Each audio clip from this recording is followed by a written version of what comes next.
ആരോടൊന്നും പറയണ്ട. ആരും അറിഞ്ഞാ വൈകിട്ടും. ഇനി എനിക്ക് ഇത് വനമായിട്ടൊന്നും തരണ്ട.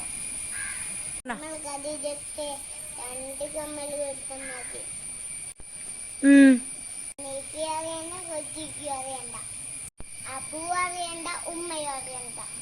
കമ്മല് വെള്ളിന്റെയോ പൊന്നിന്റെയോ? പൊന്നിനെ മതി. ആരോടും പറയുമോ? പരമ രഹസ്യമായിരിക്കും. കമ്മൽ ഉടനെ വേണം. നോക്കട്ടെ. വല്ലിക്കെല്ലാവർക്കും കൊടുത്ത് എന്റെ ഖദീജക്ക് മാത്രം കൊടുത്തിട്ടില്ല. അതും കൂടി ഒന്ന് വേണം. അയാൾ ഇത് അഷ്ട.